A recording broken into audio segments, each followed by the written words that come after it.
ప్రియ పరలోకపు తండ్రి, నీ ఘనమైన పాదాలకు వందనాలు చెల్లిస్తూ ఉన్నాము. నీ సహాయం మాకు దయచేసి బలపరచుము. ఈయన అయోగ్యుడను ఎన్నికలైనటువంటి వాడిని, పాపుల్లో ప్రధానుడను, పరిశుద్ధులు అల్పుడని మీరు నన్ను ఒక్కసారి జ్ఞాపకం చేసుకుని నన్ను దర్శించుము. నీ వాక్యమేక దేవా తండ్రి వెలుగులో నా హృదయ స్థితిని నాకు బయలుపరచుము. నీ కృపచేత నన్ను నింపండి. నేను కేవలం వట్టివాడిని ప్రభా. నీ వాక్యం బోధించే అర్హత నాకు లేదు దేవా తండ్రి. నీ వాక్యము బోధించవలసిన బాధ్యత నాపై ఉన్నది ప్రభా తండ్రి. ఆ బాధ్యత నేను అంచె వరకు నిర్వర్తించే భాగ్యం మాకు దయచేసి బలపరచుము. నీ కృపచేత నన్ను నింపండి. నన్ను నీ మాటల చేత నింపండి. పాపుల ప్రధాన పరిశుద్ధులు అల్పడాన్ని జ్ఞాపకం చేసుకుని క్వాలిటీని అంతటినీ కూడా మాకు మెరుగుపరచుము దేవా. వినసంపుగాను చూడసఖ్యముగా ఉంటకు డిస్టర్బెన్స్ లేకుండా సహాయం దయచండి. మరి ముఖ్యంగా చంటి బిడ్డలు కూడా దేవా తండ్రి నీవే మాకు అనుకూలంగా ఉండేలాగా, నిద్రపోయేలాగా లేకపోతే మెలకుగా ఉంటే వాక్యం వినేవారిగా చేయండి. అటు వీటి ఎవరిని తిరగకుండా సహాయం దయచేసి బలపరచుము. నీ కృపచేత మమ్మల్ని నింపమని మా ప్రభును రక్షకుడైన క్రీస్తు ద్వారా అడిగి వేడుకుని పొందుకొనుచున్నాం పరమ తండ్రి, ఆమేన్. ఒక పాట పాడుకుందాము, తర్వాత మనం వాక్యం విందాం. చిన్న పాట, చాలా టైం అయింది కనుక నేను నరకి ప్రారంభించాలి ప్రసంగము కనుక చిన్న పాట పాడుకుందాం.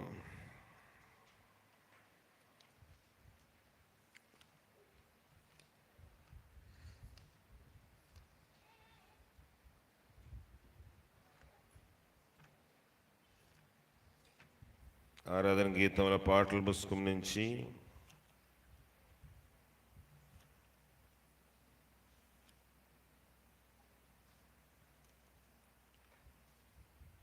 కర్త నేను స్తుతించేదము. 5వ పాట మొదటి 3 వచనాలు పాడుకుందాం. ఆఖరి వచనం పాడినప్పుడు లేచి నిలబడదాం. 5వ పాట 185వ పేజీ. ముందు పేజీ నెంబర్ తీయండి. పేజీ నెంబర్ 185, 185, పాట నెంబర్ 5. మొదటి 3 వచనాలే పాడుకుందాం. ఆఖరి వచనం పాడినప్పుడు లేచి నిలబడదాం. కర్త నిన్ను స్తుతించేదను, పరిశుద్ధ సంగము పాడి కొనియాడు. కర్త నిన్ను మందెన్నాడు కానాని ఆశ్చర్య కార్యముల్ మాకై చేసి దివనచు. మందెన్నాడు కానాని ఆశ్చర్య కార్యముల్ మాకై. కర్త నిన్ను స్తుతించెదను,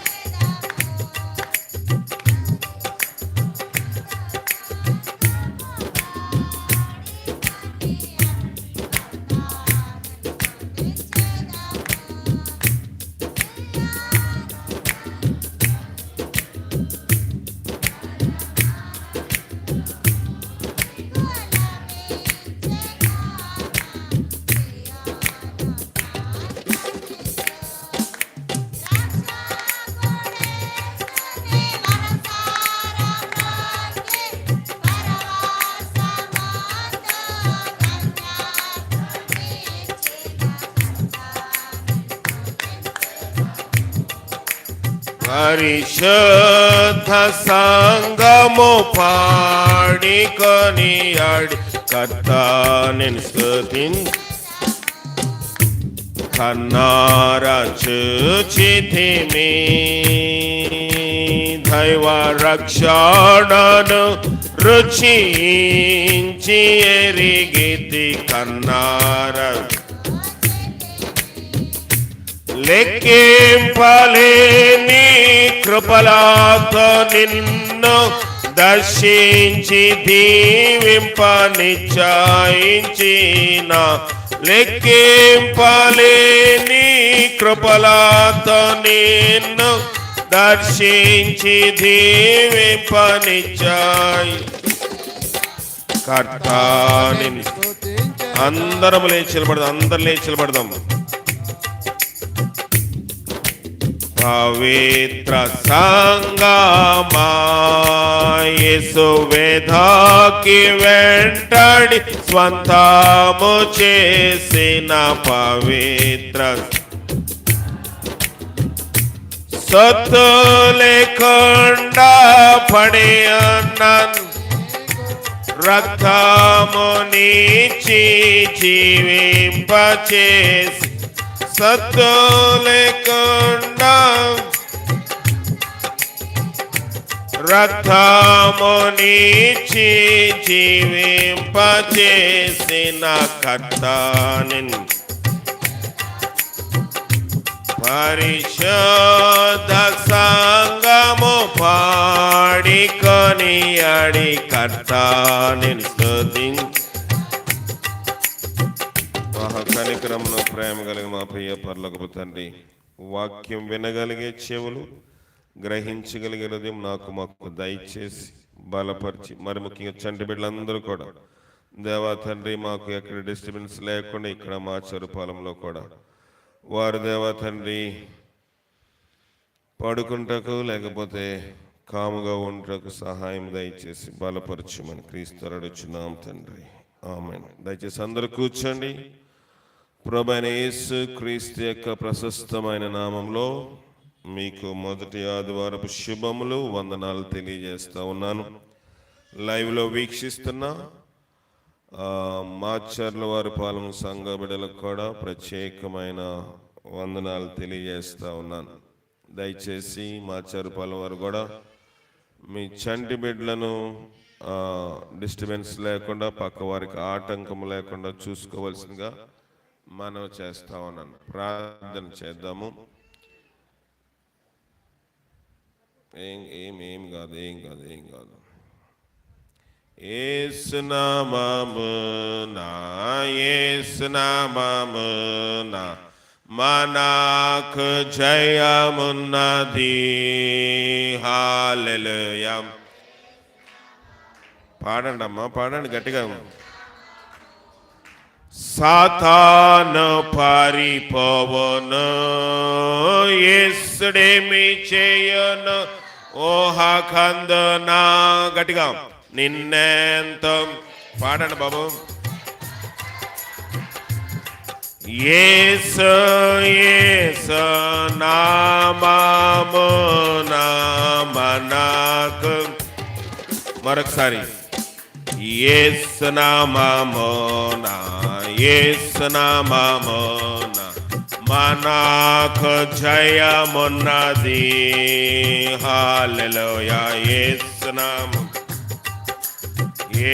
నామమున సాతాను పారిపోవును, యేసుడేమి చేయను ఊహకందున.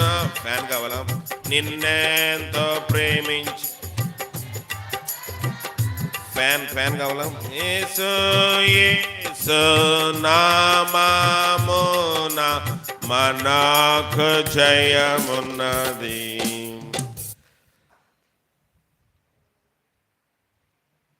ప్రభు వాక్యం విందాము. ప్రభు ఒక మాట అన్నాడు, రోగమంతా పోయెను, పాపమంతా తొలగెను యేసుని రక్తములో. ఎక్కడుంది అది? కుతూహల మార్బాటమే. పాడదాం, ఆ వచనం పాడండి. అక్కడి నుంచి పాడకూడదు, వచనం నుంచి పాడాలా. 23వ పాట. పాపమంత పోయెను, రోగమంత తొలగెను యేసుని రక్తములో.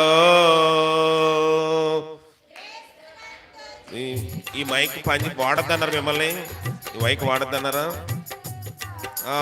పాడుకోండి, దగ్గర పెట్టి పాడుకోండి. కుతూహల మార్బ. మీరు ఆపరేటింగ్ సరిగ్గా చేయాలి, ఆపేస్తున్నారంట. యేసుని సన్నిధిలో కుతూహల మార్బాటమే నా యేసుని.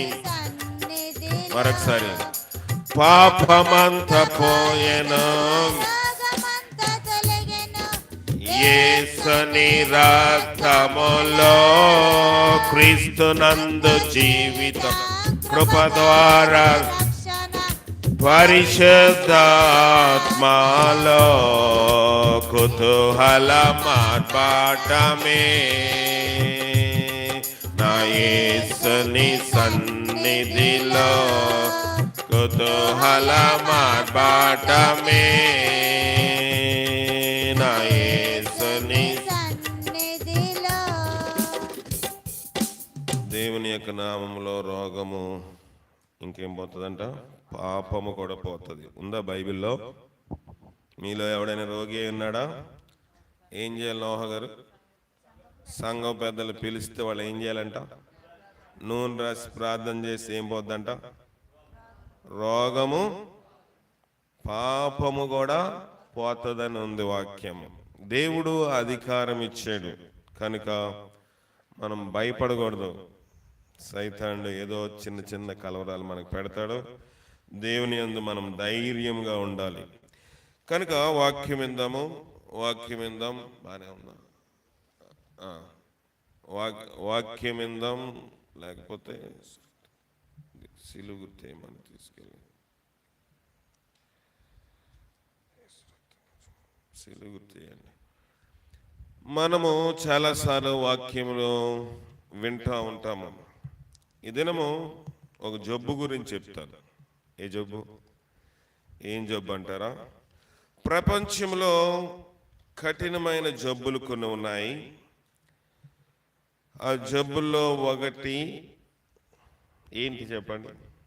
నర్సింగ్ చదువుతుంది పేరు రోజు. ఏంటమ్మా ఏ జబ్బు కఠినమైంది? క్యాన్సర్. ఇంకా హెచ్ఐవి అంటే ఎయిడ్స్ అంటే అర్థమవుతుంది కొంతమందికి. ఎయిడ్స్ ఉంది. ఇంకా ఇవి కొంచెం కఠినమైన జబ్బులు. క్యాన్సర్ వచ్చినా కూడా కొంతకాలం జీవించడానికి కొంత ఉపశమనం ఉంటుంది, కానీ అది తగ్గదు. ఎయిడ్స్ వచ్చినా కూడా జాగ్రత్తగా ఉంటే కొంతకాలం బ్రతుకుతారు, కానీ అది తగ్గదు. కానీ ఈ దినం నేను చెప్పే జబ్బు ప్రతి ముగ్గురులో ఒకరికి ఉంటుందంట. ఈయన భయపెడుతున్నాడు అనుకుంటున్నారా మీరు? ప్రతి ముగ్గురులో ఒకరికి ఉంటుంది. 100 మందికి 70 మందికి ఆ వ్యాధి చాలా త్వరగా వచ్చేస్తుందంట. ఏంటి ఆ జబ్బు? ఏంటి ఆ జబ్బు అంటే నిరాశ. నిరాశ అనేది ఒక జబ్బు. ఈ జబ్బు వచ్చినప్పుడు సాధారణంగా మనిషికి వచ్చే ఆలోచన ఏంటంటే, నిరాశ వచ్చినప్పుడు ఏమనిపిస్తుంది చెప్పండి? ఎందుకులే చచ్చిపోతే బాగుంటుంది కదా, నా జీవితం ఎందుకు, మొన్న జబ్బు వచ్చినప్పుడు పోతే ఈ కర్మ ఉండేది కాదు, మొన్న యాక్సిడెంట్ అయింది చనిపోతే ఈ బాధలన్నీ చూసుండేవాడిని కాదు, చూసుండేదాన్ని కాదు, లేకపోతే మొన్న ఏదో తుఫాన్లోని లేదా బండి మేంచి పడిపోయాను, త్రుటిలో తప్పింది, అప్పుడు చచ్చిపోయినా బాగుండు. అంటే నిరాశ జబ్బుకున్న జాడ్యము లక్షణం ఏంటంటే మన మీద మనకే విరక్తిని కలుగజేస్తుంది. చీ ఎందుకురా ఈ జీవితం అంటావా? పక్కోడికి ఐ లవ్ యూ చెప్తాం, కానీ మనల్ని మనం ప్రేమించుకునే అంత దమ్ము ధైర్యం ఈ దినాలు అనేక మందికి లేదు. ఒక పెద్ద నిలువుట అద్దము, 6 అడుగుల అద్దం దగ్గరికి వెళ్ళి మనం మొత్తము తల దగ్గర నుంచి శిరస్సు దగ్గర నుంచి అరిపాదంలో చూసుకుని నేను నిన్ను ప్రేమిస్తున్నాను రా, నేను నిన్ను ప్రేమిస్తున్నానమ్మా అని మనకు మనం చెప్పుకోగలమా? ఎందుకురా జీవితం ఏదోది అని మనము చులకనగా ఏం చేస్తాం, మనకు మనమే మాట్లాడేసుకుంటాం. కానీ ఎదుటి వాళ్ళని ప్రేమిస్తున్నాం అని చెప్తాం. మనం ప్రేమించాం. మన జోబులో 10 రూపాయలు లేవు కానీ ఎదుటి వాళ్ళకి 100 రూపాయలు ఇస్తామన్నారంట. ఆ రీతిగా మనుషులు ఈ దినాల్లోని నిరాశ వలన చనిపోవాలనుకుంటున్నారు. బైబిల్లోని అలాంటి వ్యక్తుల్ని నలుగురిని చూపిస్తాను ఈవేళ. ఎంతమంది? 4. ఈ 4 అందరికీ పరిచయమైన వాళ్ళే. ఈ 4 అందరికీ తెలుసు. ఈ 4లోని మొదటి వ్యక్తి ఎవరై ఉంటారు? మొదటి వ్యక్తి నంబర్స్ అంటే సంఖ్యాకాండము 11వ అధ్యాయము 11వ వచనం నుంచి చదువుదాం. 11 సంఖ్య 11 మైక్లో చదవండి దయచేసి. మీరిద్దరు కొంచెం అలర్ట్ గా ఉండి వాళ్ళకి మైక్ ఆన్ చేస్తా ఉండండి. కాగా మోషే యెహోవాతో ఇలాగ చెప్పాడంటే ఏమని? నీ వేళ నీ సేవకుని బాధించితివి, నా మీద నీ కటాక్షము రానీక ఈ జనులందరి భారమును నా మీద పెట్టనేలా నేనే ఈ సర్వజనమును గర్భము ధరించితినా నేనే వీరిని కంటినా పాలిచ్చు పెంచుట తండ్రి పసిపిల్లలను మోయినట్లు నేను వీరి తండ్రులకు ప్రమాణపూర్వకముగా ఇచ్చిన దేశమునకు వీరిని నీ రొమ్మున ఎత్తుకొని పొమ్మని నాతో చెప్పుచున్నావు. ఈ సమస్త ప్రజలకు ఇచ్చుటకు మాంసము నాకెక్కడిది? వారు నన్ను చూచి ఏడ్చుచు తినుటకు మాకు మాంసం ఇమ్మని అడుగుచున్నారు. ఈ సమస్త ప్రజలను ఒంటిగా మేము మోయవు నా వల్ల కాదు. అది నేను భరింపలేని భారము.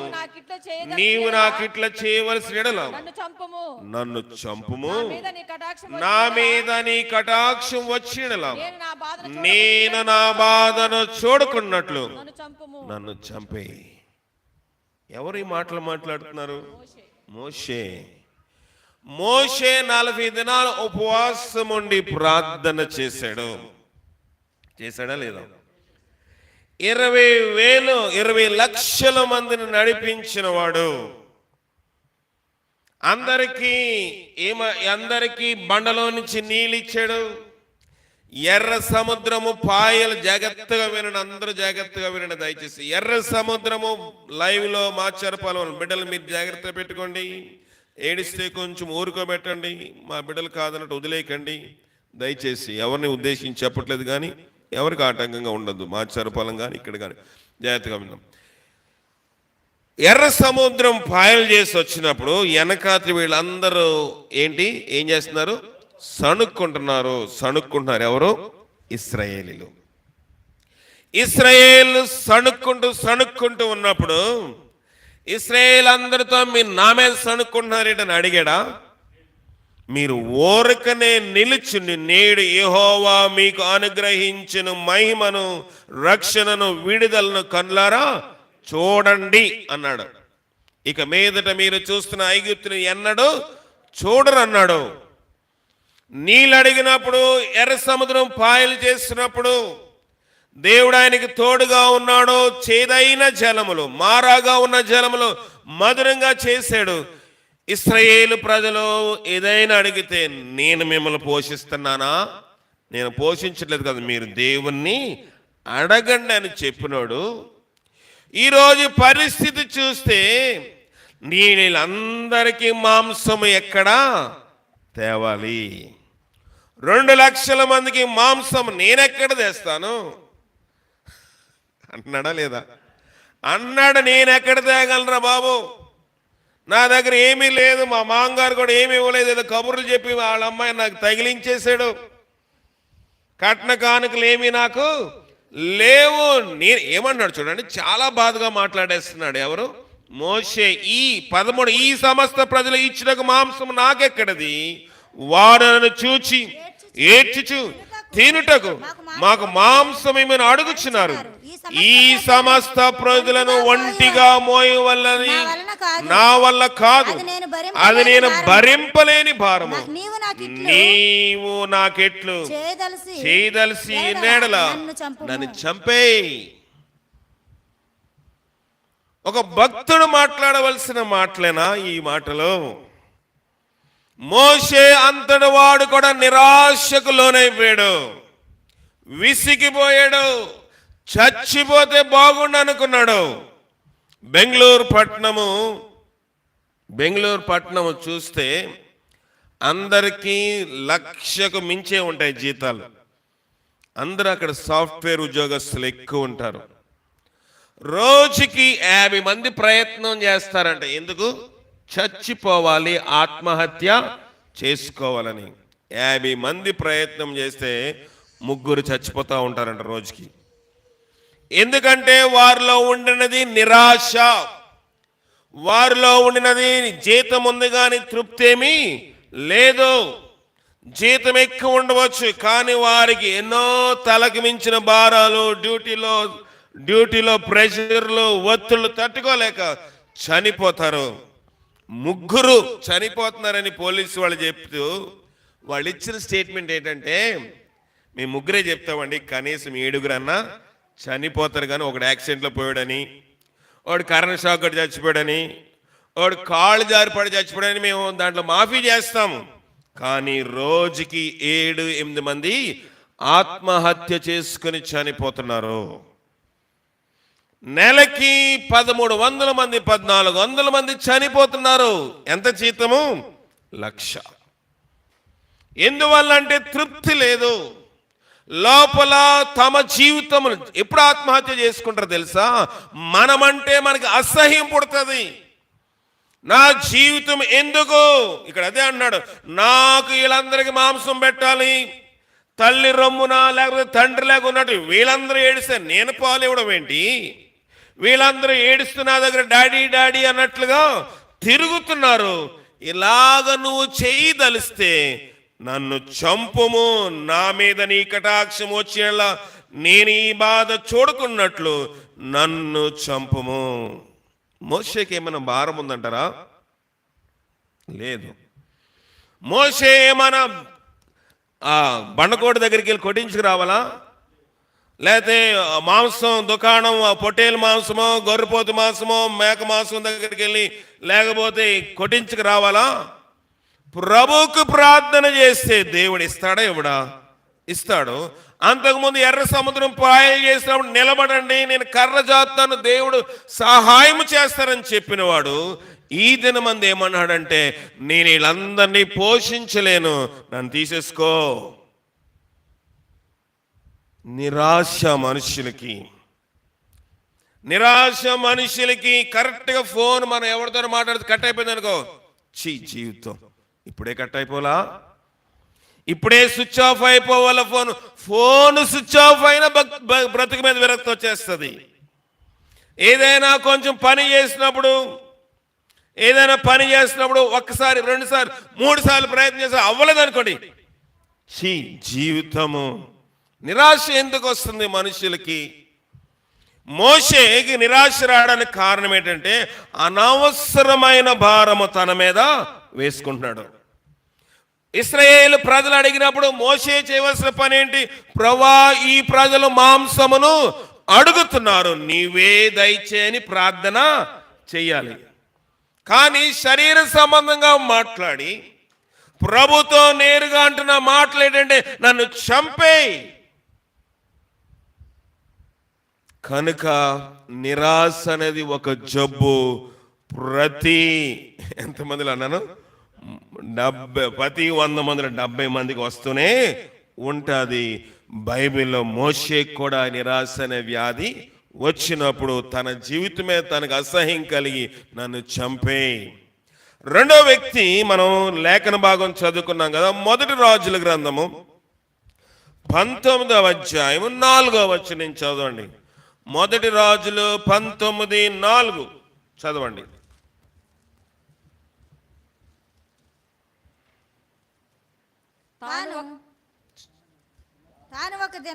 తాను ఒక దిన ప్రయాణము అరణ్యములోనికి పోయి ఒక బదరీ వృక్షము క్రింద కూర్చుండి మరణాపేక్ష గలవాడై యెహోవా నా పితరుల కంటే నేను ఎక్కువని కాను, ఇంత మటుకు చాలును, నా ప్రాణము తీసుకొనమని ప్రార్థన చేసెను.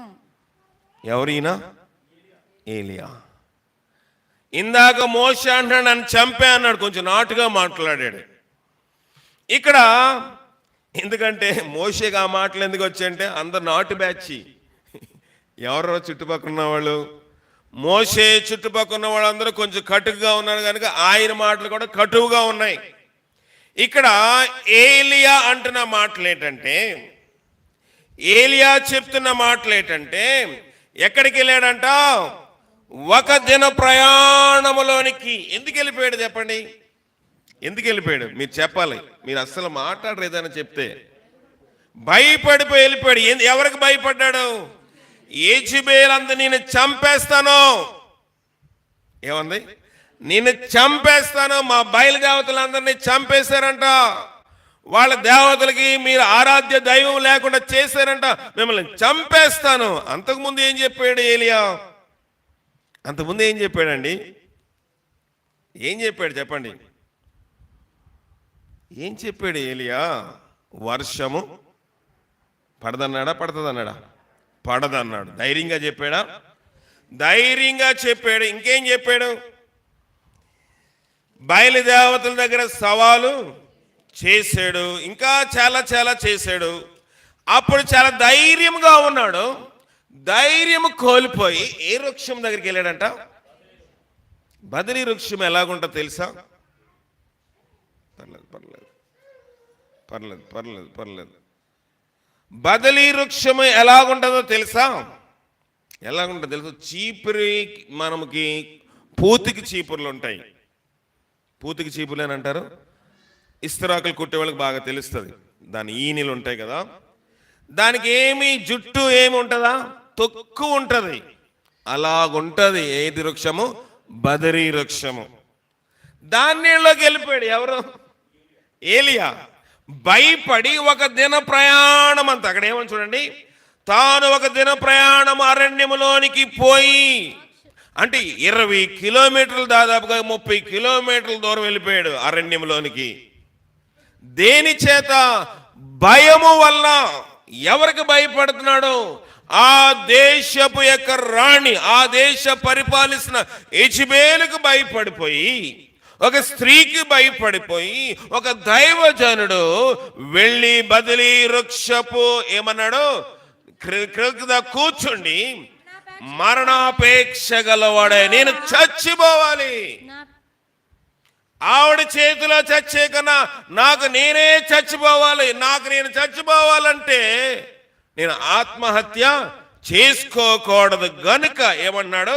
యెహోవా నా పితరుల కంటే నేను ఎక్కువ వాడిని కాదు, ఇంతకు మట్టుకు చాలు, నా ప్రాణం తీసుకోను, చాలు అనేస్తున్నాడు.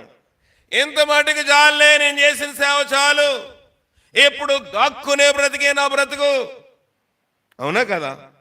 ప్రభు అన్నాడు ఏలియాతో, ఏమన్నాడు? ఎక్కడికి వెళ్ళి దాక్కోమన్నాడు? కెరీతు వాగు దగ్గర దాక్కోమన్నాడు. తర్వాత సారేపతి ఇంట్లో అన్నాడు. ఎప్పుడైనా బహిరంగంగా చెప్పడానికి అవకాశం ఉందా? నా జీవితం అంతా కష్టాలేనా? ఏలియాకు వస్తున్నది అదే. ఏలియా, మోషే చాలా ధైర్యవంతులు, సవాళ్ళు ఇస్తున్నవారు. యేసు ప్రభు, జాగ్రత్తగా విందాం, యేసు ప్రభు నిరాశకు గురై శిలువ మరణము కోసం సిద్ధపడుతున్నప్పుడు ఆయన ఒక ప్రాంతంలోకి వెళ్ళి ఏకాంతముగా ప్రార్థన చేస్తే ఎవరెవరు వచ్చారంట? మోషే, ఏలియా వచ్చి ఆయన ఏం చేశారు? ఆదరించారు. అలాంటి వాళ్ళు ఈ లోకములో ఉన్నప్పుడు మమ్మల్ని చంపే, మాకు ఈ జీవితం వద్దు, మాకు ఈ బ్రతుకు వద్దు. ఎన్నిసార్లు మన హృదయంలో మనం పరిశీలన చేసుకుందాం. నన్ను చచ్చితే బాగున్నాం. దేనికి? ఏమి పెద్ద కారణం ఏమి ఉండదు. ఉంటుందా? కూర బాగపోతే నేను చస్తే బాగుండు, కూర ఇప్పు ఎక్కువైతే నేను చస్తే బాగుండు. అసలు కారణమే లేదు ఇక్కడ. ఎలీషా చావడానికి కారణమే ఉంది, క్షమించండి, ఏలియా చావడానికి కావడం పెద్ద కారణమేమీ లేదు. ప్రభువా నన్ను కాపాడు, నన్ను సవాలుగా చేయి, ఇక నీ వాక్యం బోధించాలి, చస్తే నీకోసం చచ్చిపోతాను. ఎందుకు పరిగెట్టి వచ్చాడు? మరణాపేక్ష గలవాడై. అంటే ఆవిడ చంపేసినా ఈడు చచ్చిపోయిన ఒకటే కదా, ఈయన చచ్చిపోయిన ఒకటే కదా, ఏదైనా మరణమే కదా. పౌలు ఏమంటాడు? బ్రతుకుట క్రీస్తే, చావైనా మేలే. అప్పుడు ప్రభు ఏమన్నాడు చూడండి, అని ప్రార్థన చేసిన 5వ వచనము. అతడు ప్రాణం తీసుకోనమని ప్రార్థన చేశాను. అతడు బదిరీ వృక్షము కింద పరుండి పడుకున్నాడు. నిద్రించుచుండగా ఒక దేవదూత వచ్చి అతన్ని ముట్టి నువ్వు లేచి భోజనము చేయమని చెప్పాను. అతడు చూచినంతలో అతని తల దగ్గర నిప్పుల మీద కాల్చబడిన అప్పమును నీలబుడ్డి కనబడిన గనుక అతను భోజనము చేసి తిరిగి పడుకున్నాడు. దేవదూత వచ్చిందన్న సోయ అంటే స్పర్శ కూడా లేదు ఎవరికి? ఏలియాకి. అతడు పడుకుంటే దేవదూత వచ్చి లే భోజనం చేయండి. ఏంట్రా, నేను ఎక్కడున్నాడు ఏలియా? అరణ్యంలో, అడవిలో ఉన్నాడు. అక్కడ ఏమీ దొరకవు, అక్కడ మనుషులు రాని ప్రాంతానికి వెళ్ళిపోయాడు. ఎవడో వచ్చినప్పుడు ఎవడరా అని తులుక్కు పడవలసిన పోయి, చచ్చివాడికి ఏంటి, ఇవాళ చేస్తే ఏంటి, రేపు చేస్తే ఏంటి అని లేచి కూర్చుని దేవదూత అప్పమును నీళ్లు ఇస్తే తినేసి తాగేసి మళ్ళీ తొంగున్నాడు. ఎవరు? ఏలియా. అతడు మరణాపేక్ష గలవాడే. ఎన్నిసార్లు నీవు నేను ఇలా మాట్లాడుతున్నాము? చస్తే బాగుండు అన్న మాట మనకి రావడానికి వీలు లేదు. చచ్చుట వల్ల చచ్చిపోతే ఈ బాధలు నేను చూడను కదా, ఈ కష్టాలు నేను చూడను, ఈ యొక్క అవసరతలు ఇవన్నీ నేను చేయలేను, ప్రభా నాకు తలకు మించి ఉంది భారం అనుకుంటాం మనం. ఏలియా చావడానికి పెద్ద కారణం ఏమీ లేదు కానీ పడుకున్నాడంట అయ్యగారు. తర్వాత ఏం జరిగింది చూద్దాం. అయితే యెహోవా దూత రెండవ మారు వచ్చి ఏలియాను ముట్టి నీ శక్తికి మించిన ప్రయాణము నీకు సిద్ధమై ఉన్నది, నీవు లేచి భోజనము చేయమని చెప్పినప్పుడు అతడు లేచి భోజనం చేసి ఆ భోజనము బలము చేత 4 రాత్రింబగలు ప్రయాణం చేసి దేవుని పర్వతం అని పేరు పెట్టిన హేరేబునకు వచ్చి ప్రభు ఎక్కడ నడిపిస్తున్నాడు? నీ శక్తికి మించిన ప్రయాణం నీకు ఉందయ్యా, భారం ఉందయ్యా, నువ్వు లే మళ్ళీ భోజనం చేయి అన్నాడు. ఎవరు? దేవుని దూత. ఎక్కడున్నవాడిని? పూతికలు చీపురు, అసలు నీడ కూడా లేదు, ఎక్కడ పడుకున్నాడు కూడా దాని స్పర్శ లేకుండా పడుకుని పోతున్నాడు. ఎవరు? ఏలియా. ఎక్కడ పడితే అక్కడే పడుకుని పోతున్నాడు. లేపు తింటే మళ్ళీ తినేస్తున్నాడు, పడుకున్నాడు. ప్రభు అన్నాడు లే, నీకు శక్తికి మించిన ఒక ప్రయాస, ఒక సేవ నీకుంది, లే భోజనం చేయమన్నప్పుడు ఒక్క పూట భోజనం చేసి 40 రాత్రింబగల ప్రయాణము చేశాడు. నిరాశలో ఉన్నవాడిని దేవుడు వదిలేస్తాడా? వదలడు. నిరాశలో ఉన్న ఏ మనిషిని దేవుడు వదలు. కానీ మనము చీటికి మాటికి అసలు కారణము లేని దానికి భర్త ఏదన్నా అంటే నేను ఎంత పని చేస్తున్నాను, నన్ను ఇంత మాట అంటావా, నేను చస్తేనే కానీ నీకు తెలీదు, నేను చస్తేనే కానీ నా విలువ తెలీదు. ఎన్నిసార్లు ఇలాంటి మాటలు మనము అనవసరంగా మాట్లాడతాము. నీ నోటి విషయమై జాగ్రత్త అని బైబిల్ చెప్తుందా లేదా? చెప్తుంది, జాగ్రత్తగా వినండి. నీ నోటి విషయమై తన నోటిని కాచుకొనివాడు ధన్యత సంపాదించుడు. అనవసరమైన వాగుడు మనకు ఉండకూడదు. ఏలియా ఎక్కువ మాట్లాడేస్తున్నాడు దేవునితో, ప్రార్థన చేస్తున్నాడు, చంపే ప్రభువా. ప్రభును లేరా భోజనం చేయి చేసాడు, పడుకున్నాడు. మళ్ళీ లే అన్నప్పుడు భోజనము చేసి హేరేబునకు వచ్చేసాడు. 40 రోజులు ప్రయాణం చేసి తర్వాత ఏమేమి చూద్దాం, జాగ్రత్తగా విన్నా. అక్కడ గుహలో చేరి చేశాను. ఉమ్, యెహోవా వాక్కు యెహోవా వాక్కు అతనికి ప్రత్యక్షమై ఏలియా, ఇచ్చట నీవేమి చేయుచున్నావు ఇక్కడ ఏమి చేయించున్నావు? అతడు అడగగా, ఉమ్, అతడు ఇశ్రాయేలు వారు నీ నిబంధనను త్రోసివేసి ఇశ్రాయేలు వారిని నిబంధన త్రోసివేసి నీ బలిపీఠములను నీ బలిపీఠములను పడగొట్టి ఖడ్గం చేత హతం చేసిరి. ఉమ్, సైన్యములకు అధిపతియగు దేవుడునగు యెహోవా కొరకు మహారోసం గలవాడనై నేను ఒక్కడను మాత్రమే మిగిలి ఉండగా వారు నా ప్రాణము కూడా తీటకై చూచుచున్నారని మనవి చేసెను. ఏమంటున్నాడు? యెహోవా కొరకు ఏం చేశారంట? నా పితరులందరినీ కూడా వాళ్ళు ఏం చేశారు? చంపేశారు. ప్రభు గారి నేను అక్కడనే ఉన్నాను. ఎలాగున్నాను? రోషం అన్నాడు. రోషం గలవాడు ఎక్కడుండాలి? రోషం గలవాడు ఎక్కడుండాలి చెప్పండి? వెళ్ళి మోసేలాగా తొడగొట్టి ఎవరి దగ్గర మోసే ఎవరి దగ్గర తొడగొట్టాడు? రాజు అయిన ఎవరు? ఫరో దగ్గర తొడగొట్టాడు, ఐగుప్తు రాజు దగ్గర. ఈయన ఎక్కడ తొడగొట్టాలి? యెజబెల్ దగ్గర తొడగొట్టాలి. కానీ పారిపోతాడు. Is a covered. అంటే గాజులు తొడుక్కున్న వాళ్ళకి వచ్చేసి నేను రోషము గలవాడని చెప్తున్నాడు.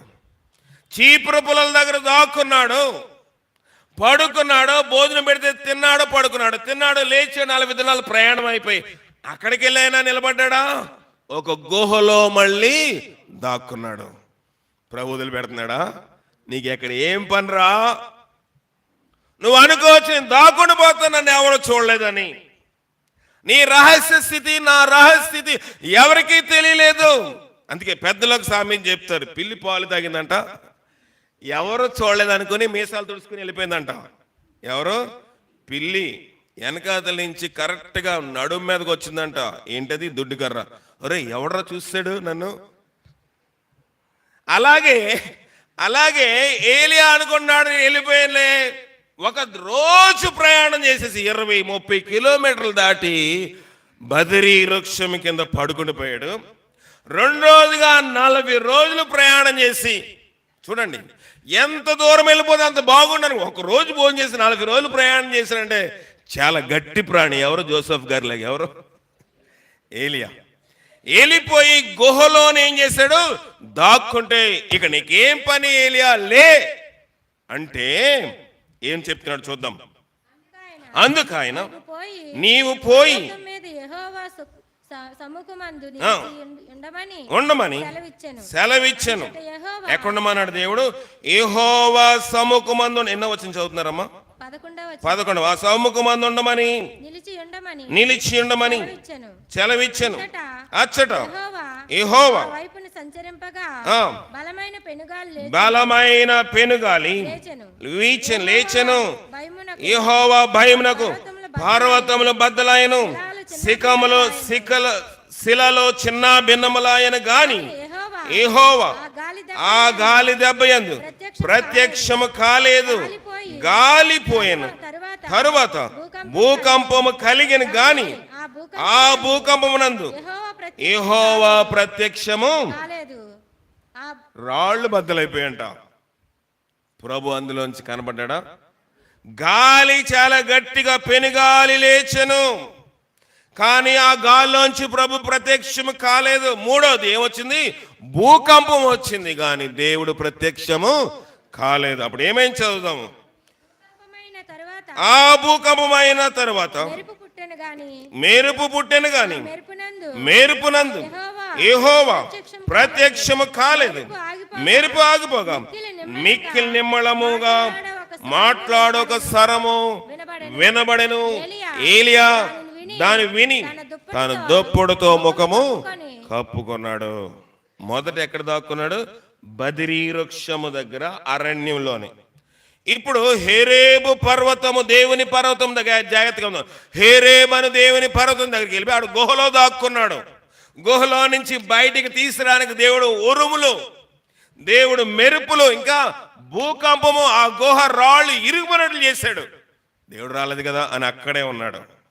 ఉంటే ఒరే చూశాడు దేవుడు, అసలు రాళ్లే గుహ బద్దలైపోయిందంట. రాళ్ళు శిథిలాల్లోంచి ప్రభు వస్తున్నాడు చూసారు, రాలేదు. గాలి గట్టిగా వేసింది, ఎగిరిపోతున్నాడు. ఎవరు? ఏలియా. దేవుడు రాలేదు. భూకంపం వచ్చింది, రాలేదు. మెరుపు వచ్చింది, రాలేదు. ఆఖరిగా అంత అయిపోయింది. మెల్లని స్వరముతో ఏమన్నాడు? మెల్లని స్వరంతో ఏలియాని పీలిచినప్పుడు ఏం చేస్తాడు? దుప్పటి కప్పేసుకున్నాడు. భయము ఎవరికి? ఏలియాకి. తర్వాత ఏం చూద్దాం. ఏలియా దాన్ని కప్పుకొని బయలుదేరి గుహవాకిట నిలిచెను. అంతలో ఏలియా, ఇచ్చ నువ్వేమి చేయించినవని ఒకడు పలికిన మాట అతనికి వినబడదు. అందుకు అతడు, ఇశ్రాయేలు వారు నీ నిబంధన త్రోసివేసి నీ బలిపీఠములు పడగొట్టి నీ ప్రవక్తలను ఖడ్గము చేత హతము చేసిరి. సైన్యముల అధిపతియగు దేవుడు నగు యెహోవా కొరకు మహారోషము గలవాడినై నేను ఒక్కడను మాత్రమే మిగిలి ఉండగా వారు నా ప్రాణము తీసివేటకై చూచుచున్నారని చెప్పాను. చూచుచున్నారని చెప్పాను. ఎక్కడ ఉన్నాడంట? దేవుని కోసం రోషం గలవాడిని. ఇందాక అదే చెప్పాడు, ఇప్పుడు కూడా అదే చెప్తాను. యెహోవా కొరకు రోషం కానీ ఒక్కడే బ్రతికి ఉన్నాను కనుక ఇంక నేను నన్ను కూడా లేకుండా చేయాలని చూస్తున్నారు. బ్రతుకుట క్రీస్తే, లేకపోతే చావైతే లాభము మేలు అంటుంటే చంపే అని ఎవరన్నారు? ఏలే. చచ్చిపోయేది అక్కడే చచ్చిపోవచ్చు కదా, హతసాక్షి అయిపోతాడు కదా. భయం మళ్ళీని నిజంగా ఆత్మహత్య చేసుకోడంట. చస్తాను, నూతిలో దూకుతాను, కాళ్ళలో దూకుతాను దూకడంట. వాడు ఓన్లీ భయపెడతాడు. కానీ ఏలియా కూడా అలాగే ఉన్నాడు. ఏలియా యొక్క జీవితం చూస్తే, ప్రభువా నన్ను చంపేయ్, కానీ నన్ను చంపేస్తారేమో.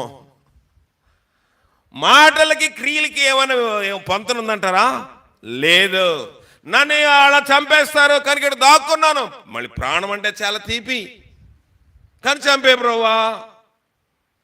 బ్రోవా అని ప్రార్థన. నేను రోషము గలవాడని చెప్తున్నాడు. తర్వాత ఏమని చదువుదండి. ఏమనగా నీవు పోయి దానిలో ప్రవేశించి సిరియా దేశం మీద హజాయేలునకు పట్టాభిషేకము చేయము. ఇశ్రాయేలు వారి మీద నీ షింకు కుమారుడైన యెహూకు పట్టాభిషేకము చేయము. నీకు మారుగా ప్రవక్త యుండుటకు ఒకడుండుటకు షాపాతు కుమారుడైన ఎలీషాకు అభిషేకము చేయము. దేవుడు ఏం చెప్పాడు? నువ్వు చస్తానంటే చచ్చిపోగాని నీకు బదులు ఇంకోటి పెట్టేసి పోరా అన్నాడు. అంతేనే చెప్పాడు. మన భాషలో చెప్పాలంటే అలాగే చెప్పాడు. నీవు వెళ్ళిపోవాలండి, నేను ఆపను. నేను పరిచర్య చేయను అంటే నిన్ను ఆపను. నీకు ఈ పరిచర్య భారం అనుకుంటే నిన్ను ఆపను. చచ్చిపోవాలని చచ్చిపో. కానీ నీకు బదులుగా ఎలీషాని ఏం చేయమంటున్నాడు? అభిషేకము చేయము. నీకు అంత భయం ఉంటే వెళ్ళిపోయా. నా పరిచర్య నువ్వు ఒక్కడనే నువ్వు అనుకుంటున్నావు. నీ సేవ చేయడానికి ఒక్కడనే అనుకుంటున్నావు. దేవుడు వీలైతే ఈ రాళ్లను ఏం చేయగలంట? రొట్టెలుగా చేయగలడు.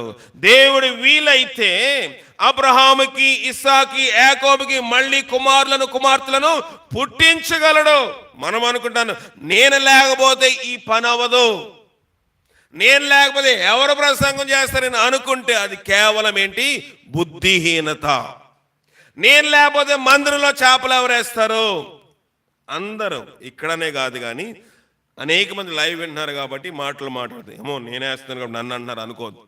నేను లేకపోతే ఈ యొక్క కార్యక్రమాలు ఎవరు చేస్తారు? నేను లేకపోతే ఈ పని ఎవరు చేస్తారు? నీవు లేకపోతే ఇంకొకడు. మోషే 20 లక్షల మందిని ఐగుప్తు దేశంలోంచి రప్పిస్తే ప్రభు అన్నాడు, నువ్వు కానాను వెళ్ళొద్దు, నువ్వు నా దగ్గరికి వచ్చేయి, చాలే నువ్వు చేసింది అన్నాడా? అనలేదా? ఎవరు ఈ లోకంలో శాశ్వతం కాదు.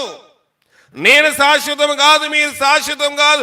ఎవరు ఎక్కడ కూడా ఈ లోకంలో శాశ్వతం కాదు. మనం అక్కడ వారమే గాని ఇక్కడ వారము కాదు. కానీ దేవుని పరిచర్య మాత్రం కొనసాగుతూనే ఉంటది. యేసు ప్రభువును చంపేయాలనుకున్నారు, చంపేస్తే పరిచర్య ఆగిపోద్ది అనుకున్నారు. కానీ ఈ దేశంలో ఈ మారుమూల గ్రామంలో కూడా యేసు ప్రభు పరిచర్య వచ్చిందా రాలేదా? వచ్చింది.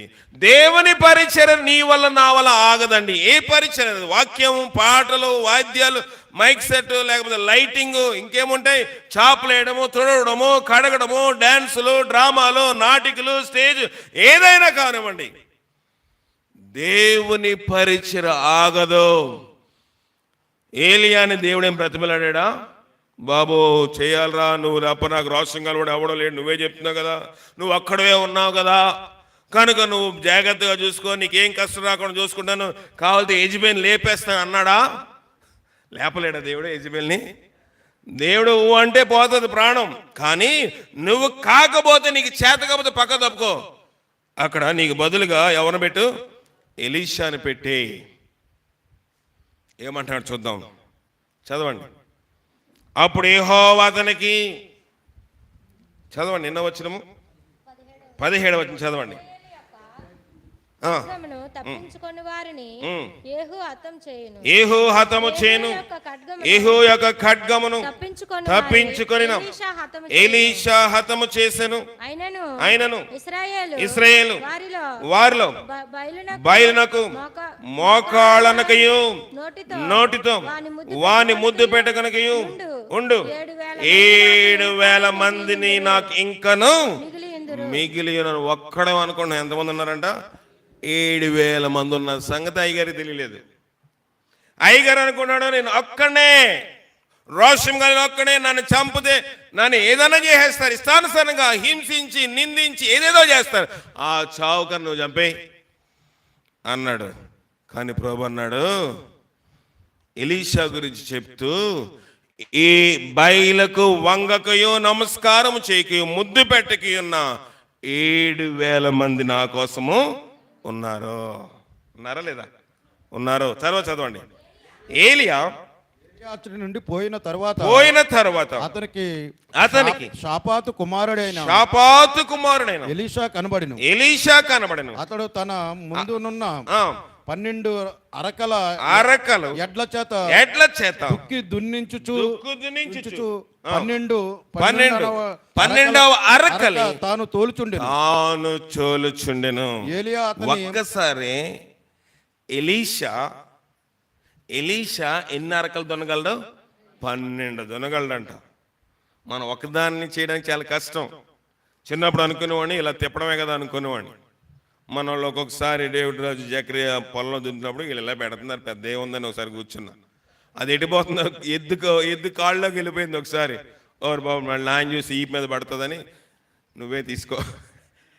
చూడడానికి ఒక అరకలు దున్నడం అంటే, ఒక నాగలు పట్టుకుని వ్యవసాయంలో దున్నడం అంటే సులువుగా కనబడుతుంది. కానీ ఎలీషా ఎంత ప్రావీణ్యం గలవాడంటే, 11 ముందెళ్తే 12 దాంట్లో ఉండి 12 దాంతో 11ని మేనేజ్ చేయగలడు ఎవడు? ఎలీషా. అలాంటి వాడిని దేవుడు ఏర్పాటు చేసుకున్నాడు. నా కోసం ఇంక 7,000 మంది ఉన్నారయ్యా, నువ్వు ఒక్కడమే అనుకుంటున్నావు. ఇందువల్ల ఎలీషా ఇలాంటి పని చేసుకున్నాడు. తప్పుడు నిర్ణయాలు. ఎవడు? ఏలియా. ఇందాక మోషే ఏం చేశాడు? అవసరమైన దానికని ఎక్కువ భారం తన మీద వేసుకున్నాడు. రెండవది, ఏలియా నిరాశపడడానికి కారణం ఏంటంటే, చనిపోవాలని కారణం ఏంటంటే తప్పుడు నిర్ణయం తీసుకున్నాడు. ఇంకొక ఆయన ఉన్నాడు, పెద్ద ఆయన. ఎంతమంది చెప్తారో? 4 చెప్తాను, 2 అయిపోయారు. ఇంకొక పెద్ద ఆయన ఉన్నాడు. ఆయన 1,20,000 మందికి ఒక ప్రసంగంలో మార్చాడు. ఎంతమందిని? 1,20,000 మందిని ఒక్క ప్రసంగం. నేను రోజు చెప్పినా మీరు కొంచెం ఇబ్బందిగా ఉంటుంది, కానీ ఒక్క ప్రసంగం చేశాడు పెద్దయ్య గారు. పెద్దయ్య గారు ఒక్క ప్రసంగం చేసి 1,20,000 మందిని మార్చినోడికి కూడా ఏమొచ్చిందంట? నిరాశ వచ్చింది. యోనా రాసిన గ్రంథం 4వ అధ్యాయం 3వ వచనం పెద్దయ్య గారి కోసం చూద్దాం. యోనా 4:3. నేను బ్రతుకుట కంటే బ్రతుకుట కంటే చచ్చుట మేలు. ఇంకా యెహోవా నన్ను బ్రతకనీయొద్దు, చంపుమని యెహోవాకు మనవి చేసెను. ఏంటండి చావు గొడవ? మోషే చంపేమంటున్నాడు, ఏలియా గారు చంపే అంటున్నాడు. యోనా అంత ప్రసంగం చేశారే, జాగ్రత్త, మీరు కానీ గోనుబట్టి కట్టుకోకపోతే, బూడిదలో కూర్చోపోతే, ఉపవాసం ఉండకపోతే ఉగ్రత వస్తుంది. మంచి సువార్తికుడు ఎవరు? ఒక్క ప్రసంగానికి అందరికి వచ్చబోయించాడు. ఎవరు? అందరూ రాజుతో సైతంగా, జాగ్రత్తగా విందాం, రాజుతో సైతంగా బూడిదలో కూర్చుని పశువులకు కూడా భయం వేసి మళ్ళీ మేతకి గేదెలకి ఇప్పలేదు. మనమైతే ఉదయం కొంచెం పశువులు ఇప్పుకుని ప్రార్థనగా వస్తూ ఉంటాం. యోనా టైంలోని పశువులకు కానీ, మేకలకు కానీ, ఎద్దులకు కానీ, ఆవులకు కానీ, దేనికి కూడా నీళ్లు కానీ మేత కూడా వేయలేదంట. అలాంటి ప్రభావితమైన దైవజనుడు, ప్రవక్త, నేను బ్రతుకుట కంటే చచ్చుట మేలు, యెహోవా నన్ను ఇంక బ్రతకనియొద్దు. ఎందుకు అలాగంటున్నాడు యోనా? యోనా కులిపోతాడు. యోనా భక్తిపరుడే, ప్రసంగికుడే, చాలా మందిని మార్చగలడు. ఒక వాక్యం చెప్తే లక్షల మంది చెవులు నిక్కబొడుచుకుని వింటారు. విన్నారా? వినలేదా? విన్నారు. రాజు కూడా ఎక్కిందండి వాక్యం. అలాంటి వాడు అంటాడు, నేను చంపే. కుళ్ళిపోతనము మనిషిలో ఉండకూడదు. ఎందుకు ఈ కుళ్ళిపోతనం ఉంటుందంటే, పక్కోళ్ళకి ఏదైనా బాగుంటే మనం ఏం చేయలేము, ఓర్వలేము. పక్కోళ్ళకి ఏదైనా బాగుంటే మనం ఓర్వలేము. కొన్నిసార్లు ఎలాగుంటుందంటే, నువ్వు పరీక్షలో పాస్ అయ్యావా? పాస్ అవ్వలేదులే, ఫోన్లో తర్వాత రాస్తానులే అని చెప్పేస్తాం. మన ఫ్రెండ్ పాస్ అయ్యాడు, వచ్చి పరీక్షలో పాస్ అయ్యాడు, మనకేమొస్తుంది? కోపం, బాధ వస్తుంది. వీడు పాస్ అయిపోయాడా పరీక్ష? వీడు రోడ్లో తిరిగాడు, మొన్నదాకా చదవలేదు, సినిమాలు షికారులు అంటే తిరిగాడు, ఈడు పరీక్షలో పాస్ అయిపోయాడా? మనకి ఎవరైనా, యోనాలో ఉన్నది ఏంటంటే, యోనాకి వాక్యం చెప్పాడు. ఎవరికి? నినివే పట్టణస్. కానీ నినివే పట్టణస్ అంటే యోనాకి ఇష్టము లేదు. ఎందువల్లంటే వాళ్ళు చేసిన చెడుదానికి వాళ్ళకి చావాలనుకున్నాడు. వాళ్ళు చేసిన నేను ఎన్నిసార్లు వాక్యం చెప్పిన వాళ్ళు లోబడరు. నేను వెళ్ళి వాక్యం చెప్తే పశ్చాత్తాపడతారు. ప్రభు ఏం చేస్తాడు? వాళ్ళకి శిక్ష విధించడు. ఇలాగుంటే ఏం పరిచయం చేస్తాడు? వాళ్ళకి శిక్ష రావాలి అనుకున్నాడు. అందుకే 3 రోజులు కోటాలు పెడితే ఒకరోజు ప్రసంగం చేసి వచ్చేసాడు. ఎవరు? యోనా. 3 రోజులు కూటం అన్నాడు దేవుడు. 3 దినములు ప్రయాణం చేస్తేనే కానీ నినివే పట్టణం అంతా వాక్యం చెప్పడము అవ్వదు. కానీ యోనా ఒక్కరోజు ప్రయాణం చేసి చాలే, వీళ్ళకి ఇదే ఎక్కువ. ప్రభు 3 రోజులు ప్రయాణ సువార్త అప్పచెప్తే ఒక్కరోజు ప్రయాణం చేసి, ప్రభా నాకు ఫలము దయచే, ఈ సొర చెట్టు, ఈ ఆనపకాయ పాదు ఏమైపోతుంది? పురుగు తినేస్తుంది, నేను చచ్చిపోతాను, నాకొద్దు ఈ పరిచర్య, నాకొద్దు ఈ సేవ. యెహోవా కాడి భారం అనుకునే వారికి శ్రమ అని వాక్యం చెప్తుంది. దేవుని పరిచర్య నీకు బాగున్నప్పుడు ఒకలేగా, నీకు కుదిరినప్పుడు ఒకలేగా, నీకు అవసరమైనప్పుడు ఒకలేగా, నీకు కుదిరినప్పుడు ఒకలేగా మారేది కాదు. నీవు కాకపోతే దేవుడు ఏలియాతో అన్నాడు, ఎలీషాని ఏర్పాటు చేయి, నువ్వు పక్క తప్పుకో. నీవు కాకపోతే ఇంకొకరిని ఏర్పాటు చేసుకుంటాను. కానీ యోనా అంటున్నాడు, నన్ను చంపే నిరాశ. ఎన్నిసార్లు ఈ నిరాశ నీలోనికి వస్తుంది? 4వ వ్యక్తి చూద్దాం. 4వ వ్యక్తి చూద్దాము. 1 కొరింథీయులు రాసి 2 కొరింథీ 1:8.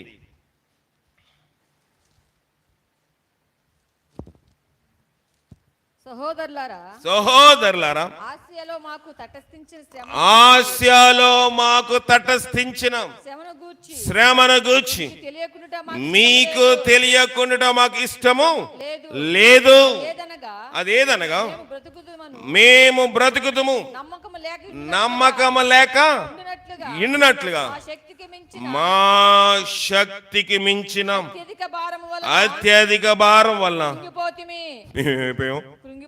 నిరాశపడిపోయారంట. శక్తికి మించిన భారం. శక్తి మించిన భారం దేవుడు ఎవరికైనా పెడతాడా? ఆ మాట ఎవరు చెప్పారు? శక్తికి మించిన భారం పెట్టడని ఎవరు చెప్పారు బైబిల్లో? ఈ పెద్ద అయ్యగారు చెప్పాడు. చూద్దాం. 1 కొరింథీ 10:13 ఏం చెప్పాడు చూద్దాం. అయ్యగారు మొదటి కొరింథీ 10వ అధ్యాయం సాధారణముగా మనుషులకు కలుగు శోధన తప్ప మొదటి నుంచి చదవండి. సాధారణముగా మనుషులకు కలుగు శోధన తప్ప మరి ఏమీయూ మీకు సంభవింపలేదు. నమ్మదగినవాడు దేవుడు నమ్మదగినవాడు. సహింపగలిగినంత మీరు సహింపగల దానికంటే ఎక్కువగా ఆయన మిమ్మల్ని మరి ఎక్కువగా ఆయన మిమ్మును శోధింపబడనీయడు. చెప్పింది ఏ గారి వాక్యం. పెద్దయ్య గారు అన్నాడు మొదటి కొరింథీలు రాసినప్పుడు, మీకు వచ్చిన శ్రమ మీకు చేయనంతగా దేవుడు చేస్తాడు రా, అంతకన్నా ఎక్కువ శోధన మీకు పెట్టడు అన్నాడు. ఇక్కడేమంటున్నాడు, మేము భారముకు మించిన శోధన, భారముకు మించిన వేదన, భారముకు మించిన పెట్టేశాడు దేవుడు. దానివల్ల మేము నిరాశ పడిపోయాం అన్నాడా. చదవండి పాఠంలోకి వచ్చి 1:8 2 కొరింథీ 1:8.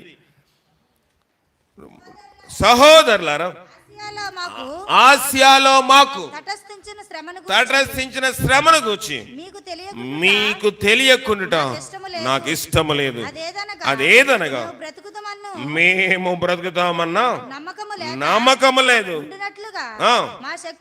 మా శక్తికి మించిన అత్యధిక భారం వల్ల ఏమైపోయాడంట. ఎందువల్ల పౌలు అలా మాట్లాడుతున్నాడు? పౌలు ఎందుకు అలా మాట్లాడుతున్నాడు? భయము, అనుమానము. భయం వేసింది, చచ్చిపోతామేమో, అమ్మో ఈ వాడు బదులైపోతుంది, ఇది అలాగైపోతుంది, దేవుడు ఏంటి ఎంత పరీక్ష పెట్టేశాడు, అమ్మో చచ్చిపోతామేమో అని నిరాశపడిపోయాడంటే ఎవరు? పౌలు. అయ్యగారే అన్నాడు, దేవుడి శక్తికి మించింది ఎవడికి పెట్టాడు అన్నాడు. ఇక్కడేమన్నాడు, మాకు శక్తికి మించిన భారం పెట్టేయడం వల్ల మాకు భయం వేసింది, కృంగిపోయేది, అది మీకు చెప్పాలి. అనేక మంది దినాల్లో క్రైస్తవులు కానీ, నాకు లాంటి పాస్టర్లు కానీ, దైవజనులు కానీ బోధ వేరు, నడవడి వేరుగా ఉంటుంది. నువ్వు గట్టు మీద ఉన్నప్పుడు గట్టు మీద కవులు చెప్తావు, నువ్వు శ్రమ దినమంది ఏమైపోతావు? కృంగిపోతాం. మా బాధలు మీకేం తెలుస్తాయండి అంటావా అనవా? మనకు బాధ లేదనుకోండి, శ్రమ మనుషులకు కాకపోతే మానుకు వస్తుందా అంటావా అనవా? మనిషి కాకపోతే మానుకు వస్తుందా? ఇంక భక్తి ఏంటి, ప్రార్థన చేయి, వాక్యం చదువుకో, అది చదువుకో, ఇది చదువుకో అంటావు. శ్రమ రాగానే మా బాధ నీకొస్తే తెలుస్తుంది అంటావా అనవా? అంటాం. నా బాధ ఏంటో, నా కన్నీళ్ళు ఏంటో, నా వేదన ఏంటో, నేనేంటో నాకు తెలుసు, దేవుడు తెలుసు, నీకేం తెలుస్తుంది? అదే నీకు బాధ లేని ఎవరికైనా బాధ వస్తే, ప్రార్థన చేసుకోకపోవడం వల్ల వచ్చింది, నువ్వు సరిగా రాపడం వల్ల వచ్చింది, నువ్వు అది చేయడం వల్ల వచ్చింది, ఇది చేయడం వల్ల వచ్చింది, అన్ని సూక్తి ముక్త వాళ్ళు చెప్పేస్తాం, అన్ని నీతి కబుర్లు చెప్పేస్తాము. శ్రమ దినమందు కృంగిపోతే చేతగాని వాడు వాక్యం సెలవిస్తా ఉంది. ఎన్నిసార్లు చచ్చిపోవాలి అనిపించింది నీకు నాకు?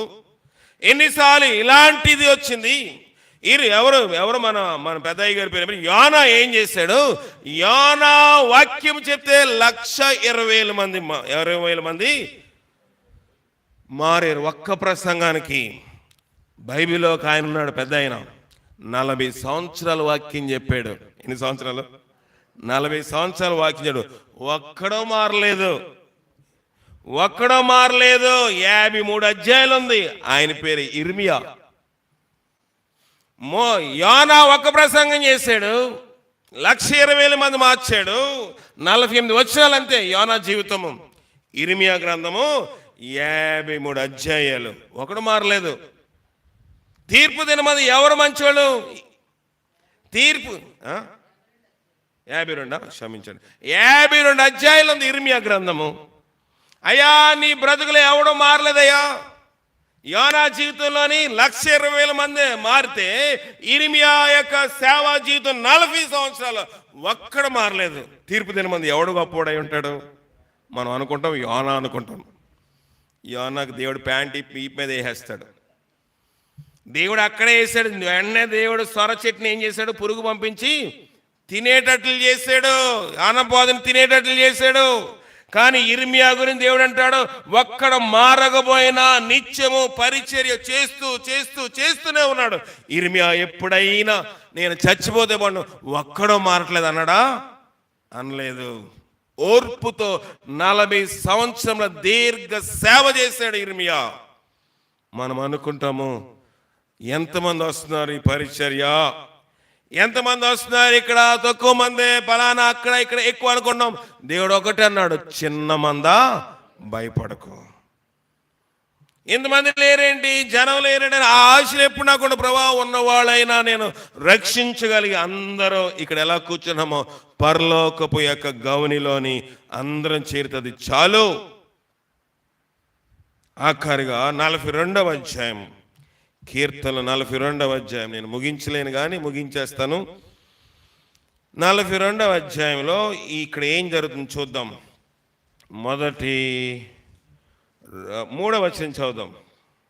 ఏ దేవుడు 42:3 నీ దేవుడు ఏమాయనని వారు నిత్యము నాతో అనుచుండగా రాత్రింబగలు నా కన్నీళ్లు నాకు అన్నము పానము ఆయన. దుఃఖం వచ్చినప్పుడు కన్నీరు ఎలాగొస్తుంది చెప్పండి? దుఃఖం వచ్చినప్పుడు కన్నీరు ఎలాగొస్తుంది? అలాగొచ్చి ముక్కు దగ్గరకు వచ్చి ఆగుతుంది. ఆగుదా? ఆగిన తర్వాత నెమ్మదిగా జారి పెదం దగ్గరకు వస్తుంది. మీరు గమనించలేదు. అప్పుడు మనం ఏం చేస్తాం?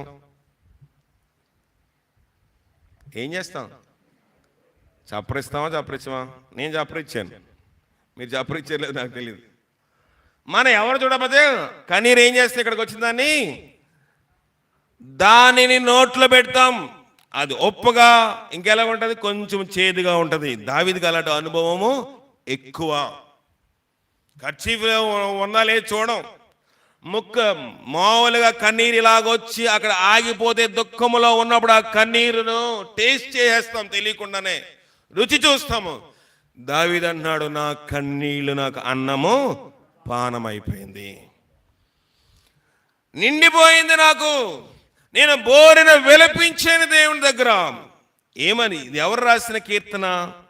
పైన ఏమని చూడండి, ప్రధాన గాయకునికి కోరాహు కుమారులు రచించిన దైవ. మరి నేనేం చెప్తున్నాను? దావీదు అని చెప్తున్నాను. ఈడు దొంగ బోధకుడు అనుకుంటారు మీరు కదా. ఇది కోరాహు కుమారుల కీర్తన అయితే ఈయన దావీదు కీర్తన మీరు అనుకుంటున్నారు, కానీ దావీదు కీర్తనే. దీని యొక్క కీర్తన, ఈ కీర్తన చరిత్ర చెప్పి ముగించేస్తాను, లోతులోకి వెళ్ళను. దీనికి ఈ కీర్తన రాసింది దావీదు. మరి కోరాహు కుమారుని ఎందుకు రాయబడిందంటే, కోరాహు చచ్చిపోలేదా? ఎలా చచ్చిపోయాడు? ఇష్టానుసారంగా మాట్లాడాడు. భూమి ఏం చేసింది? అలా నోరు తెరిచింది, అందులోకి వెళ్ళిపోయాడు, భూమి మూసుకొని చచ్చిపోయాడు. ఎవరు? కోరాహు. కానీ అతను కుమారులు అలా లేరు. కోరాహు కుమారులు అలా లేరు. కోరాహు కుమారుడు, కోరాహు మనవడు, కోరాహు మునుమనవుడు, అతని మనవడు 500 సంవత్సరాలు. ఎన్ని సంవత్సరాలు?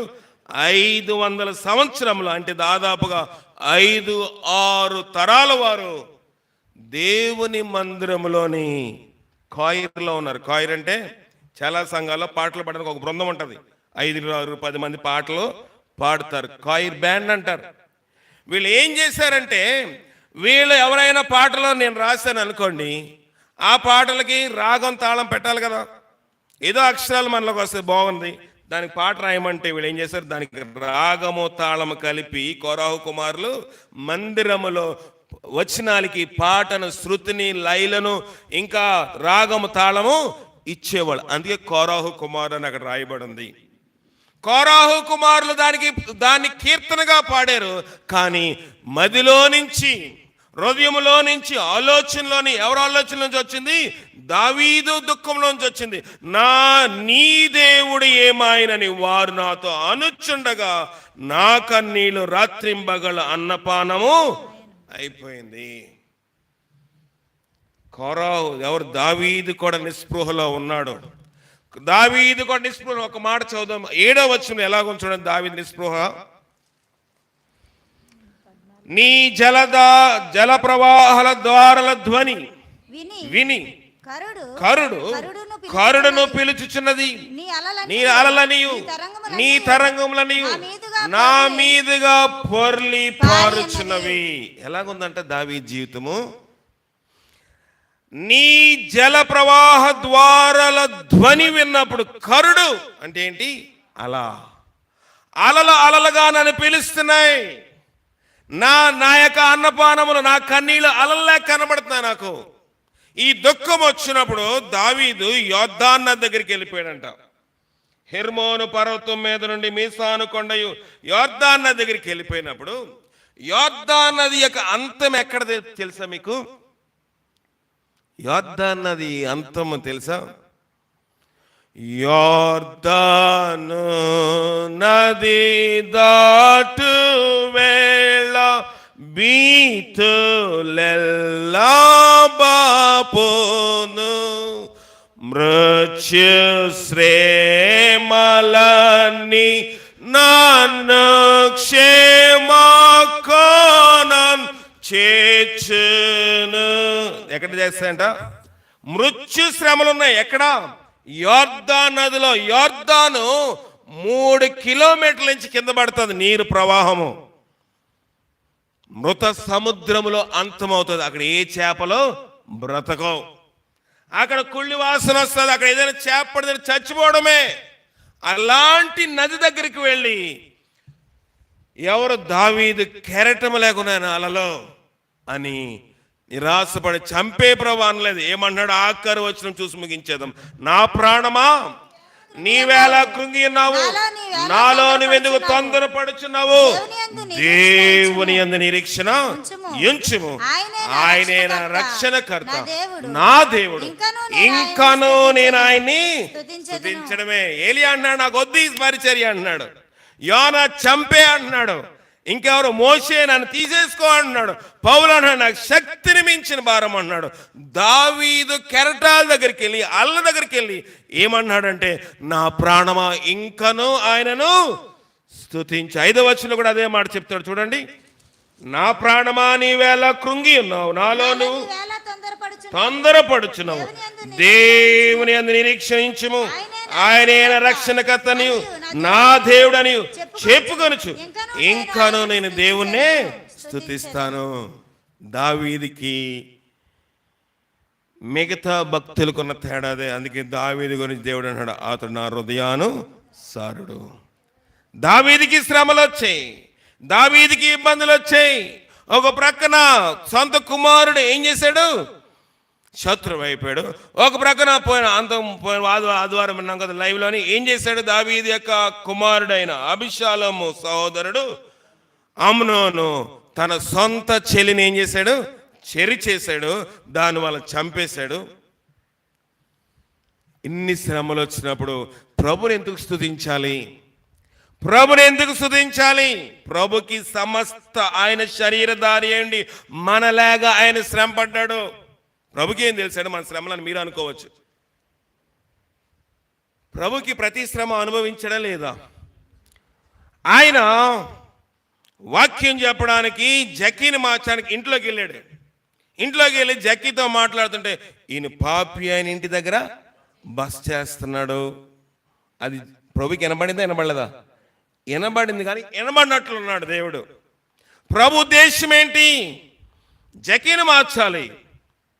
ప్రభు దగ్గరికి వెళ్ళి ప్రభా నేను మంచి చేద్దామని వెళ్ళాను, కానీ నన్ను అందరూ చెడ్డగా చిత్రీకరించారు. ఓహో అదా, నాకు కూడా ఉంది అనుభవం అంటాడు. ఎవరు? దేవుడు. యేసు ప్రభు అంటే నాకు అనుభవం ఉంది. ఏంటి ప్రభా అనుభవం అంటే, అయా నా శిష్యులతో అన్నాను, సమరయిస్తే నీళ్లు తోడుకోవడానికి వస్తే అక్కడ నేనేం చెప్తాను, నేను ఆమెతో మాట్లాడాలి, ఆమె మీద మీరందరూ ఉంటే ఆమె పాపాలు ఒప్పుకోదు కనుక మీరు వెళ్ళి భోజనం పట్టండి అని చెప్తే వాళ్ళు నన్ను ఏం చేశారు? అనుమానించి మాట్లాడారు. శిష్యులు అనుమానించలేదా? ఈయన ఏంటి ఒంటరిగా మాట్లాడుతున్నాడు సమరయ స్త్రీతోటి? ఏంటి కథ అంటావు? ఏదో తేడా కొడుతుంది, ఎడం కన్ను అదురుతుంది అన్నట్లుగా మాట్లాడారు. ఎవరు? శిష్యులు. ప్రభుకి ప్రతి అనుభవం ఉంది. ఒక దైవజనుడు, ఒక సేవకుడు, ఒక క్రైస్తవుడు ప్రతి శ్రమలో నుంచి, నిందలో నుంచి వెళ్ళాలి. నిందలో అవమానాలు నాకు వినబడినప్పుడు ఈ చెవితో వింటాను, ఈ చెవితో ప్రక్కన పెడతాను. ఇది నేను దేవుని కోసం. మీ మనుషులు మిమ్మల్ని గూర్చి అబద్ధముగా, ఏమన్నాడు దేవుడు? అబద్ధముగా చెడ్డ మాటలలో పలికినప్పుడు మీరేంటి? ధన్యులు, సంతోషించి ఆనందించుడు, పరలోకమందు మీకు ప్రతిఫలము కలుగుతుంది.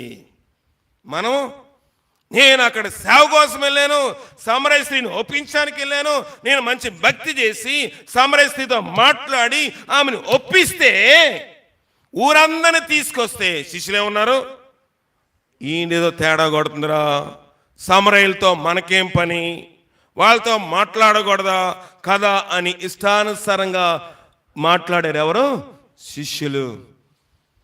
నీవు నేను మంచి కోసం వెళ్ళి, జాగ్రత్తగా విన్నాం, నీవు నేను మంచి కోసం వెళ్ళి నిందపడితే ప్రభుని జ్ఞాపకం చేసుకుందాం. ప్రభా నన్ను నమ్మిన వాడే నన్ను అప్పగించేశాడు. మనం దేవుని దగ్గరికి వెళ్ళి, ప్రభా నేను నమ్మినవాడే నన్ను మోసం చేశాడు, నా ఇంటిని పాడు చేశాడు, నా గృహాన్ని పాడు చేశాడు, నా యొక్క సంసారాన్ని పాడు చేశాడు. ఓహో అదా, నేను కూడా నమ్మేనయా. ఎవరిని? ఇస్కరియోతు యూదాని. ఎన్ని అన్నయ్యలకి అమ్మేశాడు? 30 రూపాయలకి అమ్మేశాడు రా అన్నాడు. ఎన్నిటికి అమ్మేశాడంట? 30 రూపాయలకి నన్ను అమ్మేశాడు రా. నాకు కూడా అనుభవమే. కనుక మీరు శ్రమ దినమందు కృంగిపోవద్దు. అయ్యా నేను పోలీస్ స్టేషన్కి వెళ్ళానండి, పోలీస్ స్టేషన్లో అందరూ నా మీద వ్యతిరేకంగా మాట్లాడారండి, చేయని దోషమంతా నా మీద మోపి చెప్పారండి. ఓహో అదా, నాకు కూడా అనుభవమే. పిల్లాడి దగ్గర ఉన్నప్పుడు నా పరిస్థితి అదే కదా.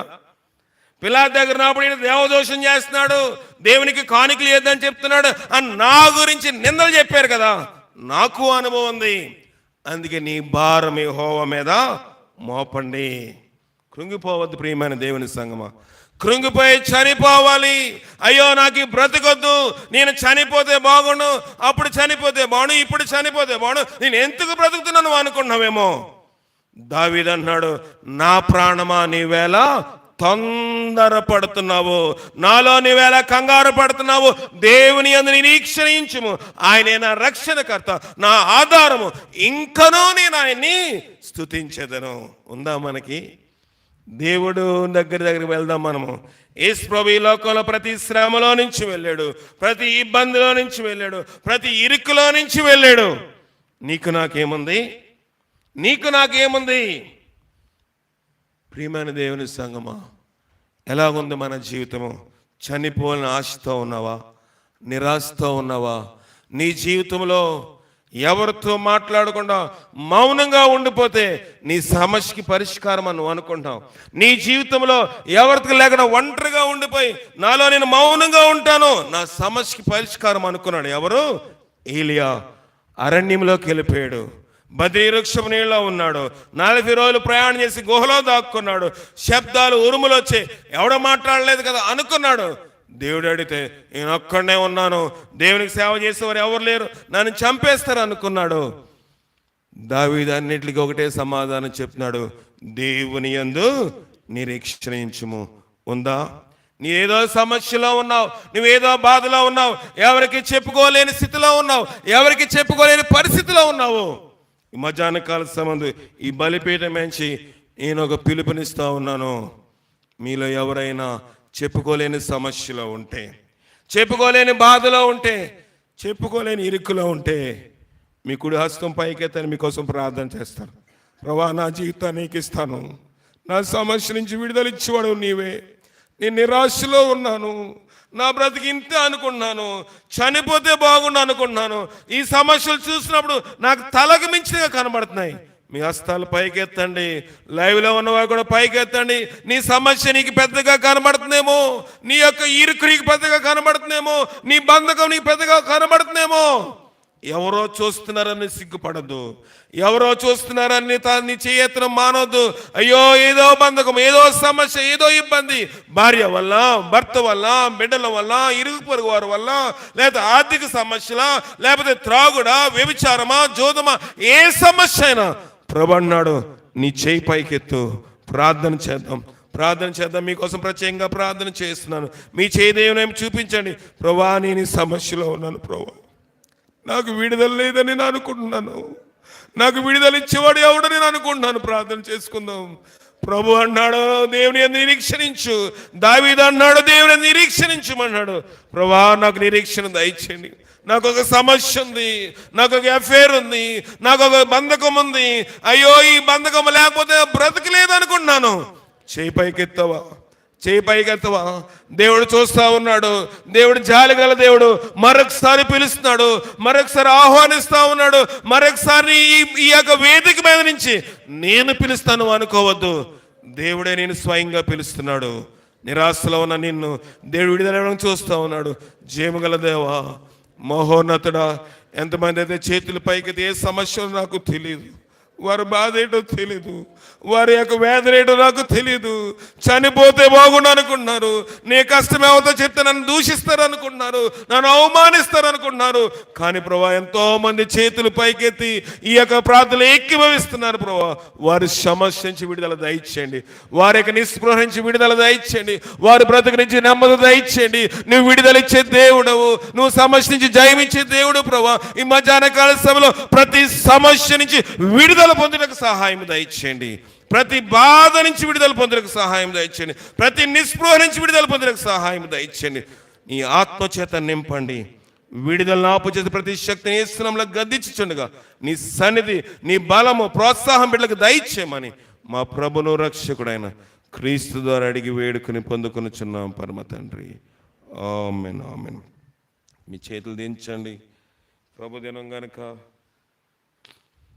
మనం పాట పాడుచుండగా కానుకలు సమర్పించుకుందాం.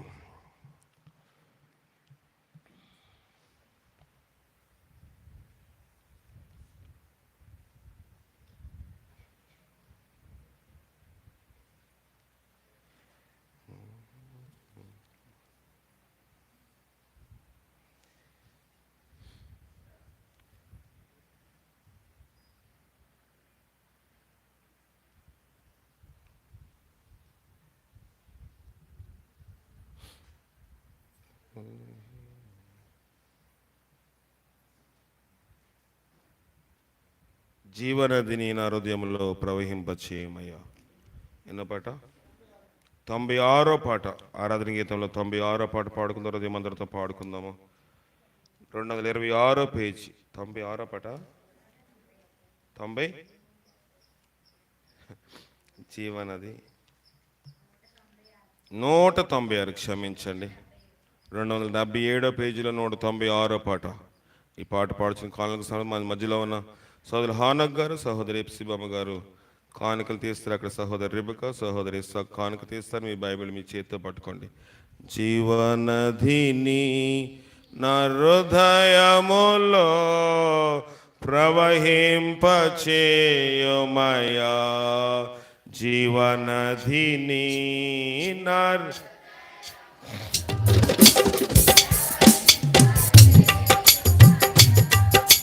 శరీర క్రియలన్నీయో నాలో నశింప, శరీర నాలో నశింపచేయుమయ్యా, జీవనదిని నా హృదయములో ప్రవహింపచేయుమయ్యా, జీవనదిని నా హృదయములో ప్రవహింప,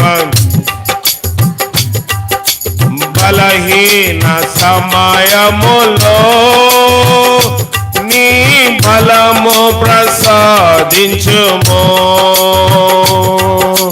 బలహీన సమయములో నీ బలము ప్రసాదించుము,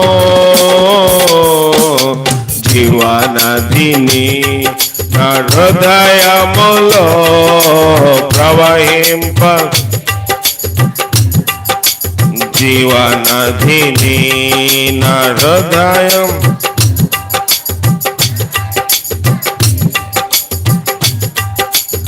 ఆత్మీయ వరములతో నన్ను అభిషేకం, ఆత్మీయ వరములతో నన్ను అభిషేకం చేయుమయ్యా, జీవనధిని నా హృదయములో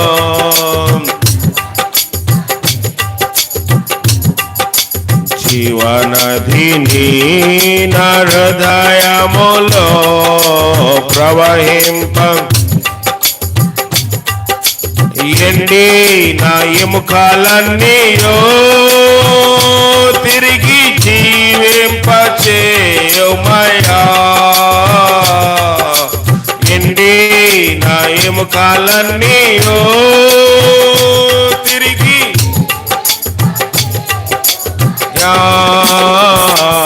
దయచేసి కూర్చోండి, అందరూ కూర్చుందాం. నా హృదయములో ప్రవహింప జీవనధిని నా హృదయములో ప్రవహింప హల్లెలూయా హల్లెలూయా హల్లెలూయా హల్లెలూయా హల్లెలూయా హల్లెలూయా హల్లెలూయా హల్లెలూయా. జీవనధిని నా హృదయములో ప్రవహింపచేయుమయ్యా. జీవన నా హృదయములో ప్రవహింప. ప్రార్థన చేసుకుందాం. మనము దేని వాక్యం విని వెళ్తూ ఉన్నాం. గత రాత్రి మనం 2 వర్తమానాలు విన్నాం. ఎంతమంది వర్తమానం గ్రహించలేదో తెలియదు. ఈ దినం కూడా మరి ఇక్కడ మాచర్లపాలెంలో కూడా రాత్రి చెప్పిన వర్తమానానికి సాదృశ్యంగా చిన్న క్లిప్ కూడా ప్లే చేస్తాం. మనము దాన్ని తెలుసుకోవాలని కనుక విషయాలని జ్ఞాపకం ఉంచుకోండి. నిరాశలో ఉంటే, నిస్పృహలో ఉంటే దేవుని నిరీక్షించుదాము. ఈ లోకంలో మనుషుల మీద కాదు కనుక దాని విషయంలో గృహాలకి వెళ్ళి ఎక్కువగా ప్రార్థన చేసుకోండి. రెండవదిగా మరి రేపు ఉందా ప్రార్థన? రేపు వెళ్ళండా జోసెఫ్ గారు? రేపేనా? రేపు రాత్రికి మరి జోసెఫ్ గారు ప్రత్యేకమైన స్తుతి కూడిక ఏర్పాటు చేయాలని ఆశపడుతున్నారు. రేపు రాత్రికి ప్రార్థన జరుగుతుంది. ఆ విషయం గమనించండి. రేపు రాత్రికి ప్రత్యేకమైన స్తుతి కూడిక జోసెఫ్ గారి దగ్గర గృహం దగ్గర కానీ ఇక్కడ కానీ ఎక్కడైనా మనం పెడతాం. దాని విషయం జ్ఞాపకం ఉంచుకోండి. మాచర్లపాలెం వాళ్ళు ఈ గురువారం బేస్తవారం లేకపోతే 7వ తారీఖు 6వ తారీఖున మన సహోదరి రాహేలమ్మ చనిపోయినారు కనుక ఆదరణ లేకపోతే హెచ్చరిక కూటమి ఏర్పాటు చేస్తున్నారు. ఆ కూటానికి మీరు సెలవు లేని వారు సెలవు పెట్టుకొని కావాల్సిన పర్మిషన్ పెట్టుకొని కూటమిలోని అందరూ ఏకీభవించి పాలు పొందాలని మనవి చేస్తామన్న విషయం గమనించండి. మరి ముఖ్యంగా ఈ బుధవారం నుంచి 31వ తారీఖు డిసెంబర్ 31 వరకు ప్రతి బుధవారము ప్రత్యేకమైన ఉపవాస ప్రార్థన. మొదటిగా క్రిస్మస్ న్యూ ఇయర్ల కోసం, రెండవది మన కుటుంబంలో ఎలాంటి సమస్యలు ఉండకుండా ప్రత్యేకంగా మనం ప్రార్థన చేయాలి. 2 నెలలు దేవుడు మనకు టైం ఇచ్చాడు. ఈ 2 నెలలు మనం ఎక్కువగా ప్రార్థనలో గడిపి దేవుని కోసం జీవించడానికి ఇది ఒక ప్రత్యేకమైన తరుణము. దేవుడు మనకి ఇచ్చిన ఆలోచన మంచి ఆలోచించాడు కనుక దీన్ని ఎవరు భారంగా తలంచొద్దు. ఉపవాసం ఉండండి జాగ్రత్తగా. లేదు మేము ఉండలేమంటే వచ్చి ఏకీభవించండి. నేను ఉపవాసం లేను కాబట్టి నేను రాను అనుకోవద్దు. ప్రార్థన ఎంతో శక్తినిస్తుంది కనుక దానికోసం మేము కూడా మనం ప్రార్థన చేద్దాం. కనుక విషయాలు గమనించండి, ప్రార్థన చేసుకుందాం. చేయగల దేవాన్ని ఘనమైన పాదాలు కొందనాలు. ఈ యొక్క రాత్రిక ఉదయకాల సమయంలో నువ్వు ఇచ్చిన వాక్యంకే నీ కొందరు. గత రాత్రి 2 వర్తమానాలు విన్నాము.